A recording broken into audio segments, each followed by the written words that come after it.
Hello everyone. Today I am going to discuss about the chapter separation of substances. In this chapter there is mainly 3 points.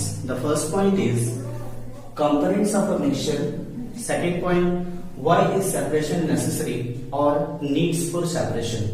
Third point is methods of separation. अब हम लोग discuss करेंगे first point के बारे में, that is components of a mixture. बहुत सारे substance मिलकर मिक्सचर बनाते हैं, इसे ही कंपोनेंट कहा गया है. एज एन एग्जाम्पल, अगर हम लोग एग्जाम्पल से देखें तो चाय बनाने के लिए चीनी, दूध, चाय पत्ती और पानी की जरूरत होती है.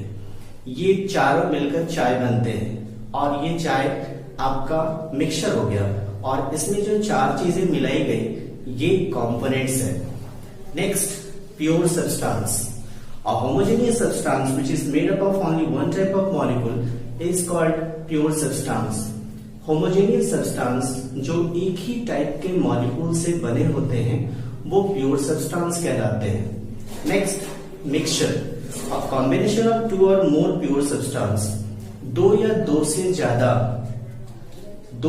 से ज्यादा प्योर सब्सटेंस के कॉम्बिनेशन को मिक्सचर कहा गया है. Next, why is separation necessary और needs for separation. सबसे पहले हम यह डिस्कस करते हैं कि सेपरेशन क्या है. जब मिक्सचर से कंपोनेंट्स को अलग किया जाता है तो इस मेथड को सेपरेशन कहते हैं. तो हमें सेपरेशन की जरूरत क्यों होती है? Why is separation necessary? There is mainly 3 points. The first point is to remove unwanted or harmful component. Mixture से हार्मफुल और अनवांटेड कंपोनेंट को निकालने के लिए सेपरेशन की जरूरत होती है. अनवांटेड मतलब जो चीजें हमारे लिए जरूरत नहीं है, हार्मफुल जो हमारे लिए नुकसानदेह है, उसे मिक्सचर से अलग कर दिया जाता है. दूसरा, टू ऑब्टेन प्योर सब्सटेंस. हमें उस मिक्सचर से प्योर सब्सटेंस हमें मिल जाए, बाकी हम उसे फेंक दें, इसलिए भी सेपरेशन की जरूरत होती है. Next, third point, to obtain useful component. हमें उस मिक्सचर से जो यूजफुल कंपोनेंट है, जो हमारे लिए फायदेमंद है, हमारे लिए जरूरत है, उस कंपोनेंट को हम निकाल लेते हैं, इसलिए भी सेपरेशन की जरूरत होती है. Next, method of separation. Separation के तरीके क्या हैं? फर्स्ट है threshing. The process of separating the grain from the stock is called threshing. वो प्रोसेस जिससे अनाज से डंठल को अलग किया जाता है, इस प्रोसेस को थ्रेशिंग कहते हैं. थ्रेशिंग मशीन के द्वारा ही किया जाता है, थ्रेशिंग मशीन के जरिए भी किया जाता है.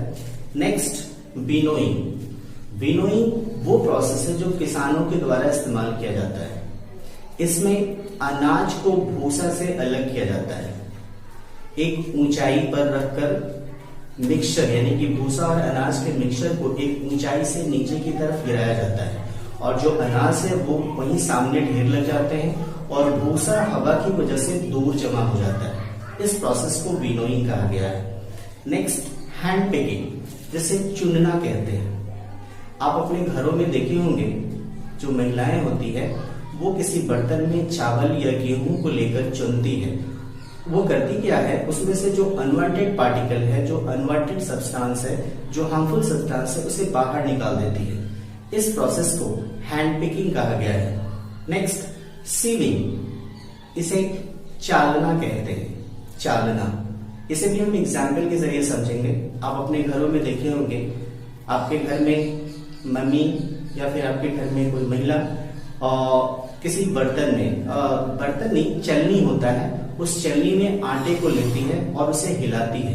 हिलाने के बाद जो आटा का जो मेन पार्ट होता है, जो बारीक पार्ट, वो नीचे गिर जाता है और जो थोड़े से मोटे कण होते हैं वो उस चलनी में ही रह जाते हैं.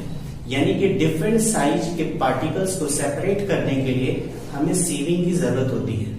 Next, sedimentation and decantation. आप एक बर्तन लीजिए, उसमें पानी डालिए और मिट्टी या फिर बालू मिक्स कीजिए, उसे हिलाइए. हिलाने के बाद उसे कुछ देर के लिए रख दीजिए. कुछ देर के बाद रखने के बाद उस बर्तन में आपका सॉलिड पार्टिकल उसके बॉटम में सेटल डाउन हो जाएगा. ये सेडिमेंटेशन है. और फिर ऊपर के पानी को आप निकाल लीजिए, ये डिकैंटेशन है. नेक्स्ट, फिल्टरेशन, अब इसे भी एग्जाम्पल के जरिए आप समझ सकते हैं। घर में चाय बनती है, चाय बनाने के बाद उसे छाना जाता है स्ट्रेनर के द्वारा। जब आप छानते हैं तो जो लिक्विड टी है वो बर्तन में नीचे गिर जाता है और जो सॉलिड टी ग्रैन्युल्स है, चाय पत्ती है, वो उस छननी में स्ट्रेनर में जमा हो जाता है।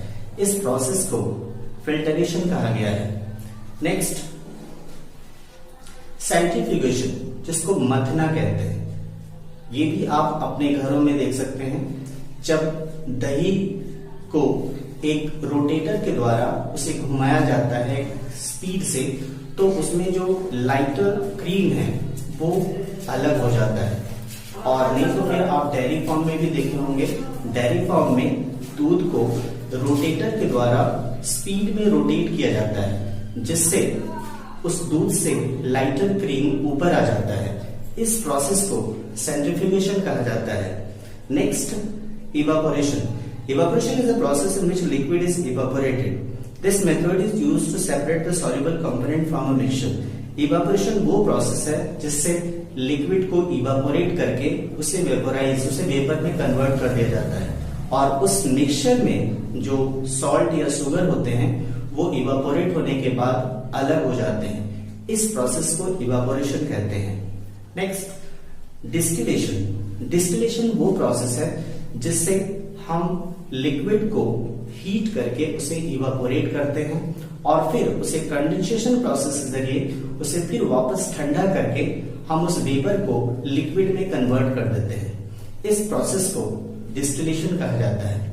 आई होप आपको ये चैप्टर समझ में आया होगा। Till then good bye.